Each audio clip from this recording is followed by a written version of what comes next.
Welcome to the Real Journey of the Entrepreneur. The journey of any entrepreneur begins with a decision, then writing down your vision, then the execution of that vision. It is not for the faint of heart. It is for those who understand how powerful your mind is and that you can truly create the life that you deserve. It does require a unique formula that includes belief in yourself, a lot of consistency, connecting with an OG, a lot of tears, missing out on a few events and things, and taking a whole lot of risks that will allow you to see your vision and dream come to pass. This journey of the entrepreneur is from the perspective of a wonderful mother, a business owner, whose goal is to break generational barriers and normalize the process of wealth building and financial wellness through entrepreneurship, all while creating a social and give back along the way. I am sharing this journey with you and invite you to share this process with me. Let's do this together. It's my own, but you have to feel comfortable to own it. Yeah, absolutely. Right? I will always support you. Thank you.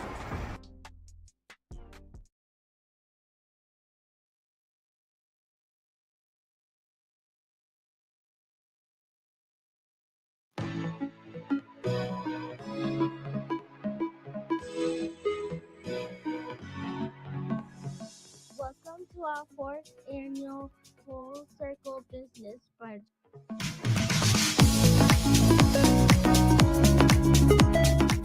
This room is small enough but big enough that you can connect with someone. And that is the intention of the Full Circle Business Brunch experience. Being in business is not a competition.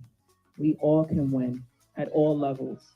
We come from a lot of poverty. How do you break out of a scarcity mindset as a small business?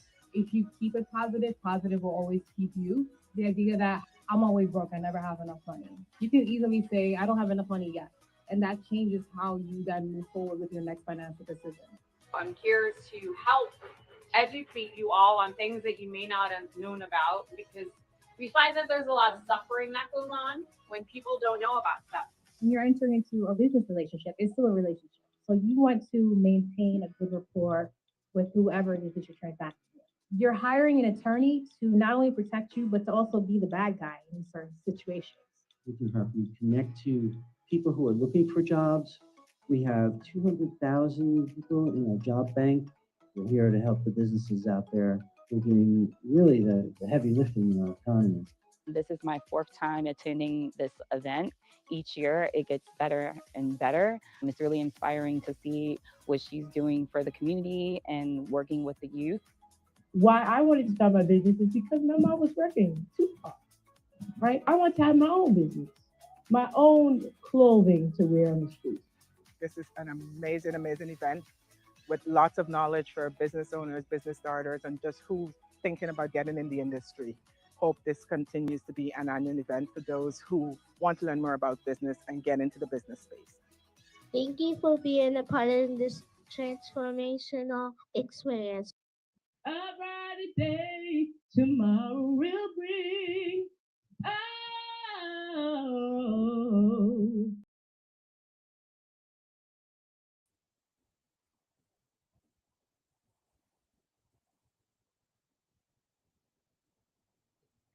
I'm back, people. I am back.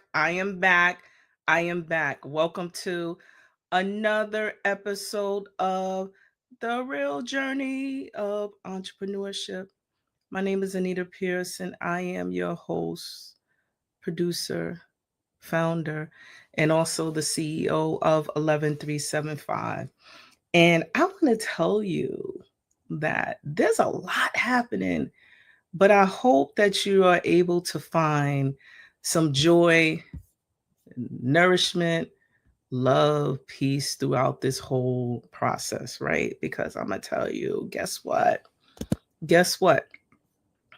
I am not alone, and that I have an opportunity to be able to share this time and space with others who I am learning to love. This show with the Real Journey of Entrepreneurship dives into founders who build purposeful, passion, and a little bit of grit, right?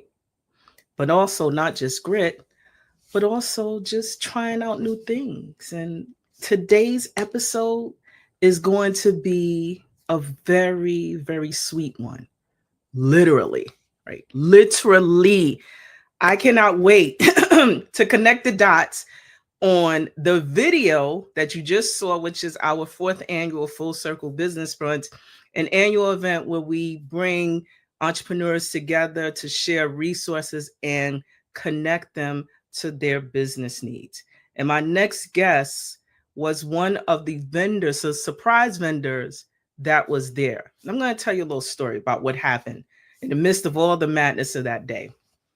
So Nicole, who is the founder of Cookie Justice, a plant-based cookie business and new development for Nicole, was at the Full Circle Business Brunch this year. And I can tell you that in between our breaks, we would go and the folks who were in attendance would go to the vendors who were there. And I kept getting, "Did you taste the cookie?" And I'm like, "What cookie?" Like it was so much going on that I didn't make the connection that Cookie Justice was actually a vendor that brought sweet treats, right? So my little self mosey on around to the tables, because I was running around, but I finally got to Nicole's table and there was like no more cookies left. And I think she probably had like a stash somewhere. And I wound up getting a piece of this cookie. And Nicole, let me tell you, I know she ain't come on yet. The cookie was delicious then. But then I'm going to make you some cookies for your birthday. So, right, I am in the celebratory 50th going into this year with a bang. And guess what? Guess what, family? I got my cookies, and I'm going to do a public apology to my child because there was more than just peanut butter cookies in here. And so my bad. They were for me. But I'm going to share just a few of the cookies that remain. This one is peanut butter, and this one is a combination that I'm not even going to describe. I'm going to let Nicole tell the story behind this specific pistachio goodness. But anyway, enough about the cookies. Let me just bring Nicole. Nicole is a native New Yorker, a self-proclaimed foodie. Nicole grew up baking alongside her grandmother, who convinced her, rightfully so, that she was the world's best baker. And she was right, because I've had these cookies and I've been low-key like snacking. Like when you got kids, you gotta hide stuff, but that's a whole nother story. Nicole will be probably tired of me telling me about how I hid and I sinned against my child by telling a fib, but these cookies are mine. They were for me. And what began as a family passion is beginning to blossom into something that could be repurposed into a thriving side business. And it blends all of the creativity, all the goodness.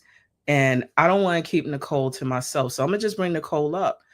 Nicole, come to the stage. Hi. How are you? I'm good, Anita. How are you? I'm thankful.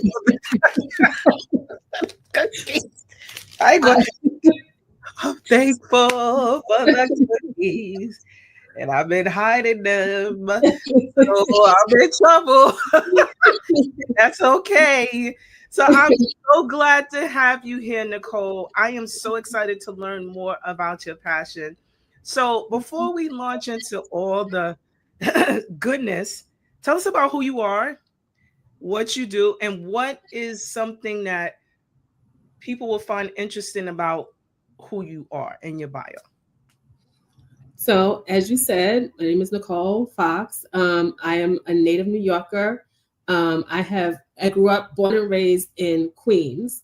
Have lived in Brooklyn for about 13 years and currently live in the Bronx. right now. What do I do? So I have a legal background, which we could get into, which is why Cookie Justice is named Cookie Justice. But as you said, I'm a self-proclaimed foodie who has grown up always loving to cook and bake and all things food. Go to, try new restaurants, all things food. So I have a legal background. I never really officially practiced law, but am involved in a non-traditional legal career, and love baking and traveling, being a dog mom. Yeah. Oh, so the dog be getting all the goodness, huh? All right. All right. So tell us about your early memories, like really discovering baking. What does that look like early on for you? So for me, the earliest memories that I have, and now this is gonna show my age, but was like having the Holly Hobby oven with the that one light bulb in the back and the little tin where you make the mix and put it in and then put it in the oven. So I had that. But I think what really got me into cooking was my grandmother. She was sick. She had a stroke. She had a stroke for most of my life. I've known her, to have had a stroke. And so my dad would always, every weekend, he would go pick her up and bring her to our house for Sunday dinner. And my mom would make, whatever she wanted. But during the week, she would call the house and say, what is your mom making for dinner? And I'd say, okay, whatever you want, you got to put in your order. And part of those orders, she would always ask for a cake. She'd be like, you're going to bake me a cake, right? And I said, of course. And back then, I wasn't making cakes from scratch. It was like the box cakes and everything. But it was the most important thing for me to make this cake for my grandmother every week. And I was young. So I had no patience. I still don't really have patience, but I would do the box cake. I'm sure there were some eggshells in there. I could never wait for it to completely cool properly. So when I did the layers, they were all lopsided and sliding off, one another. But I would present it to her after our Sunday dinner, and she always made me feel like those cakes were the best cakes in the world. She ate every bite of it. She would take some home. And not to say that my parents and my sisters didn't support, but they were always like side-eyeing, like, this cake was not, like, this was nasty, but my grandmother, would continue to call, like, you're going to make me a cake. What kind of cake are you making? Every single week. And like I said, she just made me feel like they were the best thing in the world. And so, as I got older, I decided I wanted to try things from scratch and not do the box cakes. And no matter what I made, she said it was delicious. So she gave me the drive to keep going and working on this skill. I want to tell you how important what your grandmother did for you. I'm sure but it's, having a daughter, I'm reflecting on by what you just shared about the importance of always encouraging, those alternative things like cooking, baking, crafting, and, giving the inspiration of you're going to still be good, right? But you just got to keep practicing. That's what I heard, right? You got to continue to practice your craft, just continue to do it. But that self-love and that warmness, like, it goes a long way. And she was right, because, she was right. And I have to tell you, like, this is not, I just remember during the brunch, I kept getting, did you get the cookie? I'm like, what I'm like, and mind you, no one shared anything with me. I only got, I think you had like one cookie from somewhere that you had left, and you had shared it with me. And I was like, my goodness, now I understand. But Nicole, where did the name Cookie Justice come from? It has a strong, memorable brand. Like, how did you decide? What's the story and what's the meaning behind Cookie Justice? So, as I said, I have a legal background. I went to law school, and back then, right, when I was in college, high school, college, thinking about what I wanted to do for the rest of my life, cooking, it was never a thing. Like that was just something that I liked to do, right? So back then, the thought of being a chef or baker, as like doing that as a career goal, wasn't, nobody was talking about that. Like we talk about it now. We have celebrity chefs now. We have cooking shows and everything. Like going to culinary school is a huge thing. So for me, back then it was, I got to go to law school. I'm going to become a lawyer. I'm going to work in the legal profession. So for a long time, I associated, I guess, my legal background as who I am, right? Mm-hmm. But the cookie and the baking part of it is a passion. And so when I was thinking about what I wanted to name my business, I wanted to have meaning. I wanted it to be a part of who I am. And so I put together my passion and my career and came up with Cookie Justice. All right. So now you know what I'm going to ask next, right? What's that? So your story, right? And I'm going to share for those who are going to be watching, online, your website, so that they could see all of the cookies, mm-hmm. probably that I all had. And I'm telling you that they were so delicious. And this one is the one I wanted to lean into, the pistachio versus lemon, a case for cardamom, right? Yeah. So I didn't know that you can combine the two and it just tastes so delicious, right? All of them were good, but that one specifically stood out because it had like this, what I call lemon zestiness, punchiness to it, right? Mm-hmm. But when we were talking previously, you said some other stuff about it, right? You want to share without giving away all your trade secrets, right? Because I know people going to be, what's in it, blah, blah, blah. It's really delicious. But also, your products are plant-based? Yes. All of the cookies are plant-based. And so the story behind that is back in 2019, I was experiencing some health issues and decided to change my diet, right? And so I went full steam ahead into becoming a vegan.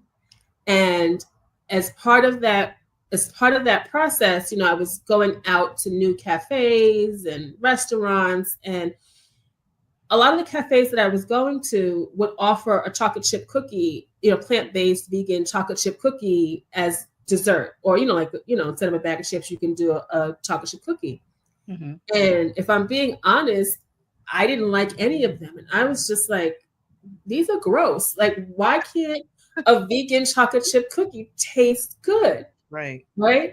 And I was just like, I'm gonna play around and see if I can just make a better cookie, because it doesn't make sense for me to be paying this money, at these cafes and restaurants for a chocolate chip cookie just because I want something sweet after my meal and it doesn't taste good. And so I started playing around with different recipes and seeing what I could come up with. And that's truly how Cookie Justice was born. When I finally created what I thought was a good chocolate chip cookie, I would share it with friends and family, not tell them that it was plant-based. Mm. And they were like, oh, this is really good. And I say, oh, by the way, it's vegan. It's plant-based. And they were like, you can't tell. You have something here. You need to do something with this. And then people started asking, well, can you make me, some of the chocolate chip cookies? And then, once I got the chocolate chip cookie down, I was like, well, I want to do other flavors. And so, yeah, that's why they're all plant-based. full disclosure, I am no longer 100% vegan. I'm now, I guess, flexitarian, so I eat mostly plant-based, but do include mostly fish in my diet now, just because I, health-wise, I need to get more protein in. But the cookies are 100% plant-based. So I'm gonna tag my favorite vegan on Instagram, Pinky Cole. Oh yeah. Who runs Slutty Vegan. So I'm gonna put a tag on there because like I know that that's a part of her process. But the cookies, you can't tell, right? And I had to like in reading, like doing some research, I'm like, I don't want to say it's not possible to have vegan food taste this good, because to your point, sometimes when you are transitioning or it depending on who's cooking it, right?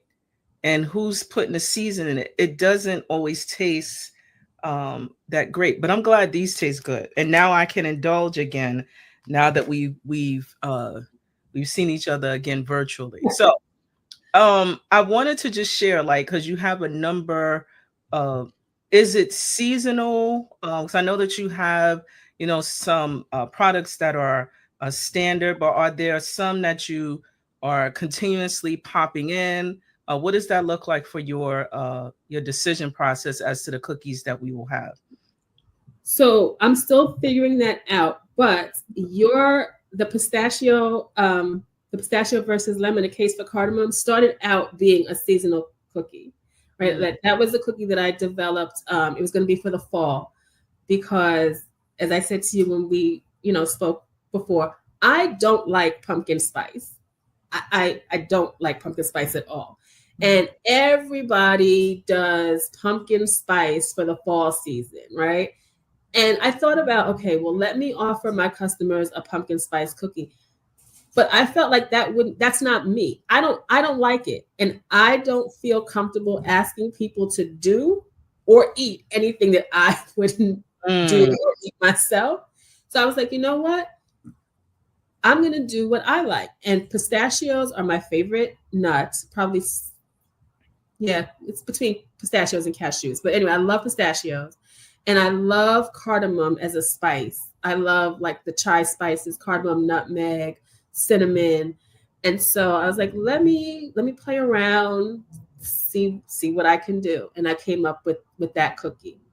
But again, it was supposed to be a seasonal cookie, but so many people love that cookie. Like, out of that, people have come back to me and be like, oh my goodness, I love this cookie. So I'm thinking about keeping that one around as a permanent menu item or selection on the site. And so this is why this is so I love the stage where you are, right? Because you are allowing us your data to provide you with feedback, right? So I also appreciate it, although the pistachio and lemon they were all good, but that one like really stood out to me. It was really good. And I'm gonna get some more. Like I have to order some more. But even with your chocolate chip cookie, right? It had, and I'm not really like a salt person. And when I think of chocolate chip, I'm going, oh, it has like a sweet salty. Like, and that was, I don't know, because when I think about the cookies, it's either all sweet. There isn't like a taste variation as I'm eating it, and it's either sweet or salty. And I'm not really like so I thought. I didn't think I was not a salty sweet person until I had the combination. So even through all of that, you are allowing us to test your product. But I'm curious, have you done anything that hasn't gone as you thought it as planned? Like there's something you was like, oh, I'm gonna try something, and then you're like, oh no. Oh yeah, for sure. So the first version of the peanut butter cookie was an epic fail. And I had to go back, and it was just a matter of, again, I don't want to give away too many secrets, but it was a matter of changing the type of peanut butter that I was using in the cookie. What I started out with initially, and I thought was going to be a great idea, was not. And so I had to, keep trying. The other one that took some time is the butter crunch one, or the toffee one, because I actually make the toffee from scratch. That's not a store-bought toffee. And so toffee was not something that I had, a lot of experience making before. So it took a few tries to get the toffee recipe right enough to then incorporate it into the cookie. All right. So let's talk about this idea of you have a legal background and you work. Yes. And you're doing this joy project, right? Mm-hmm. That you're working on through Cookie Justice. How do you manage both and being a dog mom? So again, that's something that took a lot of trial and error, right? So as more people started putting in orders for Cookie Justice, it became, how am I going to bake all these cookies, as you said, when I still have a full-time job? And so that's where I had to really think about setting, like, ordering deadlines and my shipping schedule. So the way it is right now is you place an order. The deadline is 11:59 on Friday. So that gives me time to get all the orders in that week. And then I bake on the weekends for whatever orders that I have. That way I'm not killing myself trying to bake during the week while I'm also trying to juggle my full-time job and other responsibilities and get orders out. Because I feel like both in, Cookie Justice life and my not regular 9-to-5 life, it's all about managing people's expectations, right? So like I said, I just wanted to make sure that, up front, if people are ordering cookies, that this is when they're going to go out, so that I can, give my full attention to baking cookies and getting the orders out. And then during the rest of the time, I can focus on my 9-to-5 job. So it's so beautiful how you set systems in place, right, that help you to be successful. A lot of times I can tell you that entrepreneurship can be a ride. It's a roller coaster. And if you do not have systems in place, whether it's setting deadlines, ordering deadlines, whether it's how do you manage client expectations, how are you going to be responsive or not? How do they order? Is it online? Do you place phone calls? Those type of things are super important. So I'm glad that you mentioned that we need to get our orders in every Friday at 11:59, or else I don't want to hear that you didn't hear the deadline, because Nicole gracefully mentioned the deadline. So let's talk about what success looks like for you in this space as you are developing and testing and getting client feedback. What does that look like for you? That's a really good question. And at this phase, I don't know that I have an answer. Mm-hmm. I would like to have obviously I want to build up my customer base so that I have a regular influx of orders every week. Manageable, right? And then I would like to see myself branch out into doing like some farmers markets, just some more regular events for Cookie Justice. I think of eventually, well, I guess I said I didn't know. I guess I do know. Eventually, I would love to, I would love to see Cookie Justice in maybe not like large stores, but like, you know, picked up by like a local cafe, you know, like a Cookie Justice exclusively sold here, maybe a partnership with a local coffee shop or cafe. So yeah, I think for right now, that's what success looks like for me. But I'm still figuring it out as Cookie Justice grows. Well, I'm hoping that you blow up to insanity, because you know it's really one of those things where, like, you're from New York, so you can't eat everyone's potato salad, everyone's cooking.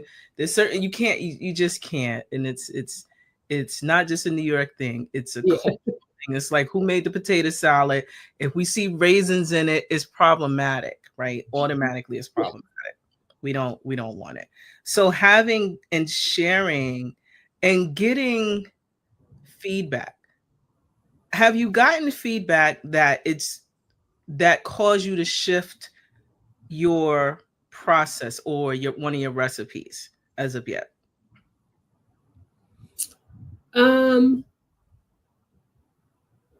Feedback. Not really. I've gotten feedback in terms, not necessarily in terms of changing like a recipe, but I've gotten feedback in terms of like how to build out the website.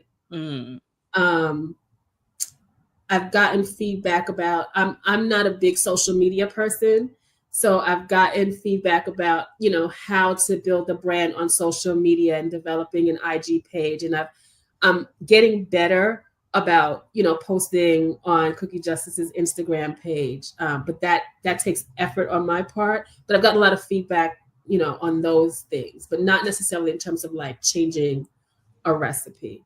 I will say that one thing that I'm very aware of, because it's so close to home, is my sister's allergic to nuts. So is my godson. So while I do offer cookies that have nuts in them, one thing that I'm very careful and conscious about is, you know, like not using the same utensils when I'm doing, or, you know, like changing my gloves, because I do wear gloves when I make the cookies, and, you know, not putting the chocolate chip with walnut cookies on the same cookie sheet as the regular chocolate chip. So yeah, I'm very, very aware and conscious about that. And so maybe some of that, like I said, that's close to home, but feedback about, you know, people's personal allergies and things of that nature. So are there any lessons that you've learned thus far personally about yourself entering into this space of entrepreneurship? I think the biggest lesson for me has been, sometimes you just have to do it, right? So like maybe not Cookie Justice as it is today, but just the idea of it has been in my mind for a long time. But I am very much a planner, and I think because of my legal background, for me, it's important for me to have all my I's dotted and T's crossed before going through with doing something, right? So I was like, oh, well, I can't sell cookies to anyone because I don't have this license with, you know, yet, or, you know, I didn't go to culinary school, so who's going to buy cookies from me because I'm not an official baker. But again, from, you know, my friends and family, people that are close to me, that I've shared with, they're like, just do it. It doesn't have to be, you could figure those things out as you go. Just do it. And so I think that's the biggest lesson that I've learned throughout this process. Everything doesn't have to be perfect in order for me to take this journey. Like, I can do all the things as I go. I received that. You're not striving for perfection. You're striving for consistency in getting yourself out there. So I received that for myself. So I have another question. Yes. So, and I'm curious about, because there's always a financial aspect when you are thinking about starting a business, how do you manage that, your cost, when you are baking, getting large orders? What does that look like for your process at the moment? At the moment, it's a lot of handwritten notes and Excel spreadsheets that I'm working with. I had to really think about how to price my cookies to make sure, and that's something that I've struggled with, because I didn't want to turn people away by charging too much, but also I needed to figure out, it had to be beneficial for me when I'm buying all of these ingredients. And then, another decision that I made is that I'm only shipping right now to within New York City and Westchester County, just because the cost of shipping is so much. And I didn't necessarily want to transfer the cost of shipping 100% on the customer, but I couldn't absorb it all myself either. Right. So just, just trying to be very careful. Like I said, using a lot of Excel spreadsheets, and a lot of handwritten notes with, how much ingredients cost versus how much it costs me to make this batch versus this batch. So yeah. So you mentioned pricing is really important, but I'm gonna dig a little bit deeper, if you allow me to do so, about the concern about pricing. Mhm. That hits all of us when we're just starting, and questions about who, what, where we're going to show up. How did you honestly resolve that? Like, yeah, so looking at, your numbers, the cost of the actual products that you would need to bake, but how did you really resolve that internally? Because I'm always curious about what that internal, like, okay, I will be able to charge X for this market. How did you yourself resolve that? I don't know that I have resolved it, to be perfectly honest with you. I'm still figuring that out. Okay. Yeah, it's not something that I've, like, I think right now, for where the business is, they're priced okay, but I think as it grows and as I am doing, like, baking more and more, we might have to revisit that again. And your comfort level is it's like it always gets us internally first. Yeah. And I was just curious as to what, if you resolved it or have it, or you're still walking through it, as you mentioned, but it's always like internal first, that we are dealing with, should I be charging this? What does that look like? But you also don't want to lose, because you're actually purchasing items to help you to produce your fabulous product. Yeah, and like I said, for me, a lot of the internal struggle is I didn't go to culinary school, so I can't charge $10 a cookie. I didn't, I don't know, I don't have this license, so I can't do this, but as you said, when I'm buying these ingredients, they are plant-based. I'm buying the highest quality ingredients as well. Like, the organic flour, because that part of it is important to me. Now, I can't say that these cookies are healthy, right? Because they do have sugar and, in them, and plant-based butter, but I want the ingredients to be good, like of high quality. So those obviously cost a bit more. So like I said, I don't know that I have resolved that struggle in terms of pricing. I'm still definitely working through that part. And so as we I'm about to get in your business just slightly as a dog mom. Yes. How do you and I know I asked about somewhat balance, and I don't really like to use that word, but more so about your travel and being a dog mom. Are any inspirations for your recipes come from your places that you've traveled or places that you walk with your baby? Like, how does that work for you in terms of like inspiration? So definitely in terms of like places that I've traveled, and not necessarily like vacations, like going abroad and stuff, but just like I said, I'm a self-proclaimed foodie. So going out to various restaurants and tasting different flavors. I love spices, right? Like I always said after my first visit to the Bahamas, which was years ago, I always said I want to retire and be able to sell my personal spice mixes under a bridge that they have in the Bahamas, right? So I like I said, tasting different flavors, different foods, and saying, oh, I like this. Would this work in a cookie or cake or in a savory dish? You know, because I don't just bake cookies. I like to cook savory dishes as well. So I think all of the cookies have been influenced by my travels and experiences. Oh, so you cook. Okay, so you out here keeping secrets.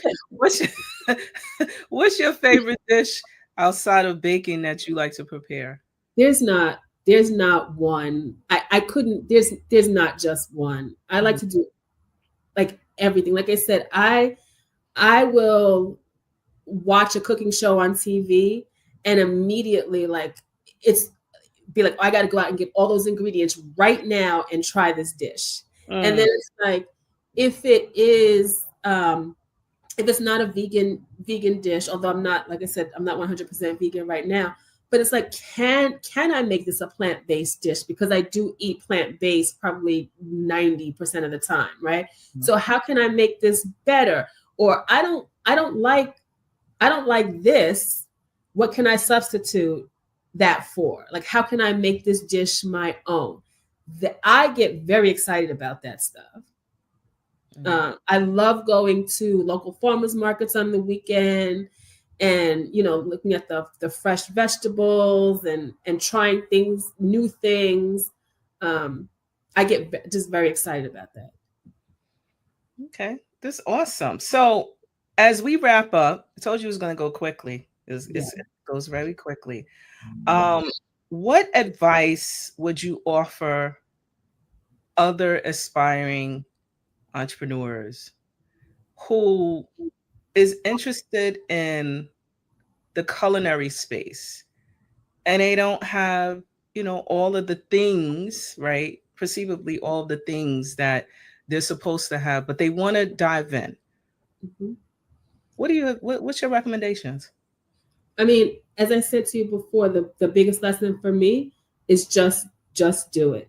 If you are passionate about it, if you keep thinking about it, if it's on your mind when you wake up, when you go to bed, just do it, right? What's the worst that can happen? You get somebody greedy like me that want more they want more cookies. That's what's going to happen. Yeah, I would say just go for it. Just try it. One step at a time. Just do one step at a time. Yeah. All right. So thank you for sharing your story. But before I let you out of here, right? Part of the fun rapid questions comes from the Real Journey of Entrepreneurship is some rapid questions, right? Okay. You ready? Yes. Sneakers or heels? Sneakers. 100%. Like I don't. So no, I'm not doing it. The states where we made those. My heel days are over. Yeah. So, pizza or spaghetti? Pizza. Ice cream or smoothies? Ice cream. In 2 years, dose. Mm-hmm. What's coming next for Cookie Justice? What are you visioning and dreaming for Cookie Justice? We're going to be big. Like you said, we're going to be big. We're gonna be big. Maybe some big grocery chain or something will pick us up, and you'll have Cookie Justice cookies available everywhere. And I'm gonna be snacking, like I'm telling you. So for those who are watching, I want you to get the visuals. I'm going to show the remaining 2 cookies that I have left because there's only 2, friends, live and in person. And I have to tell you, I'm very grateful for the opportunity for you to be able to share your story and your sweetness with us. Cookie Justice is more than just a brand. It is a reminder that passion, purpose can really coexist if you have the courage, as Nicole said, to just do it. So you can find these fabulous products and make sure, friends, that you order by 11:59. Do not be inboxing me talking about I couldn't get in, I couldn't get the cookies. We have very specifics in order to manage the process of getting this deliciousness, and they're fresh baked. And so I am very honored to have had the opportunity to taste, more than, I'm like looking in the box to see if it's like extra in there, but I'm telling you, I'm these cookies like it's my last meal. I'm telling you, they're so delicious. So thank you so much, Nicole. Thank you. You can find Nicole. You can check her out on Instagram and at cookiejustice.com. You can place an order again on Fridays at 11:59 p.m. Do not. Well, you can place it up in any day up until Friday at 11:59. That's just when it cuts off for shipping on Monday or Tuesday. Listen, just tell them to get it in beforehand, but we're being very specific and intentional, and we got to follow rules, right? Because you don't want to be talking about I didn't get my cookies or Anita swiped the cookies, which will probably be the case. But Nicole, thank you in abundance for joining the Real Journey of Entrepreneurship. We look forward to having you again when you are doing your pop-ups and all the phenomenal things that you're going to be visioning going forward. So thank you. Thank you so much for having me. This has been great. I really appreciate it. I appreciate you too. I'm about to look. I'm about to show everybody. Look. Cookie. Nicole gonna be sick of me. The cookie. Thank you so much. Take good care. Enjoy the rest of your day. Thank you. You too. Bye. Bye. So let me do this, right? So that you can get la, la, la. This is the cookie. This is the cookie. And I'm so glad like that Nicole was able to attend the Real Journey and participate today, but also the Full Circle Business Brunch that happened earlier this year and just made the experience extra sweet. So if you want more information about what Nicole has going on, check out cookiejustice.com.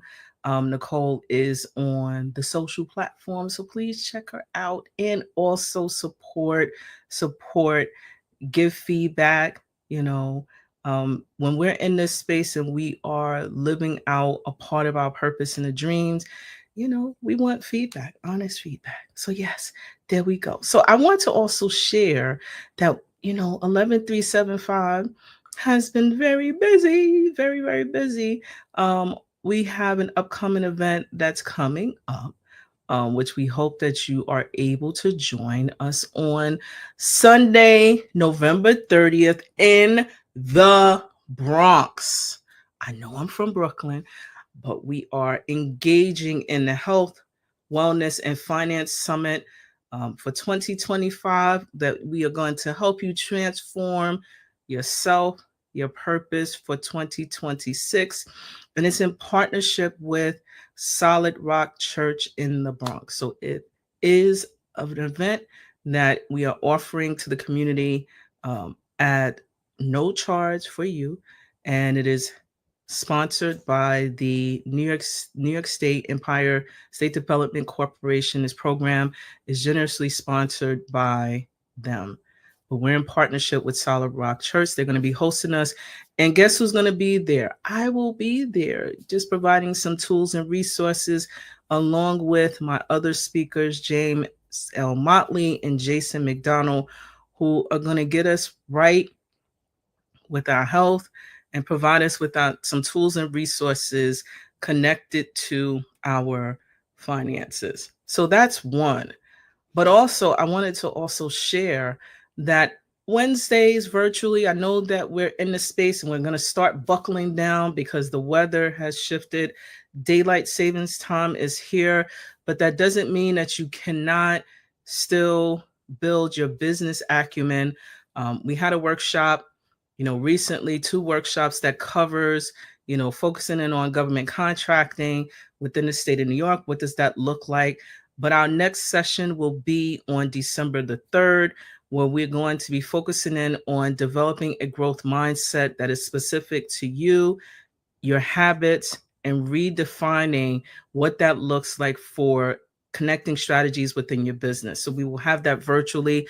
They're lunch and learns, quick bites, so that you have the opportunity to be able to check in and check out, listen in on your lunch hour while you're snacking on Nicole's cookies and coming back to this space. So if you're interested, please don't hesitate. We have them.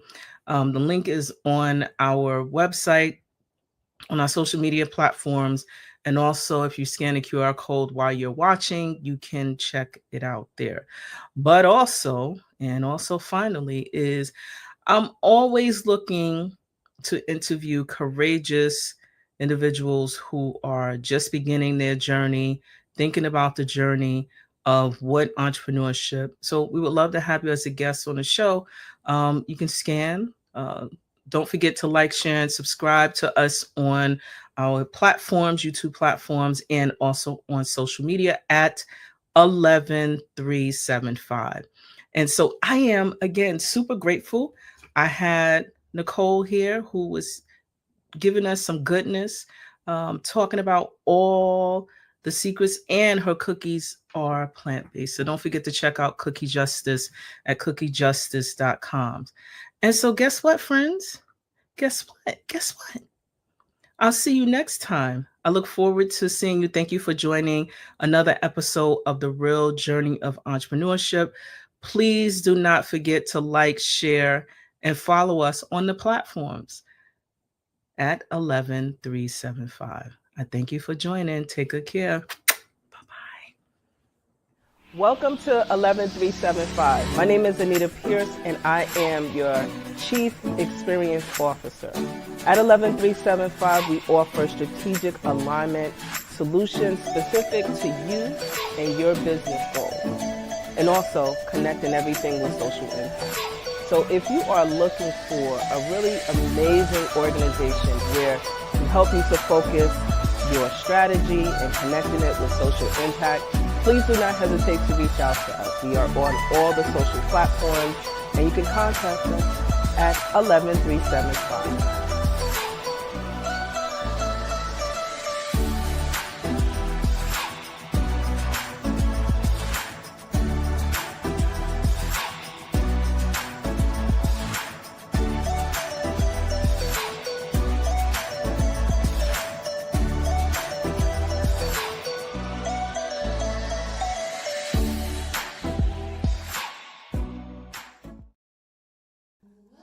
This week, I've been thinking about the importance of social impact and what that looks like specifically for the 11375 family.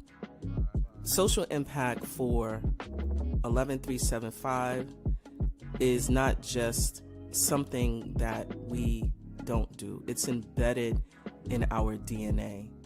It's part of our business model. We think and believe that it's really important to combine the art of making money and also being able to connect those specific resources to communities or things that elevate and provide good for the greater good. So for us, it is important that for the success of each project that we include social impact.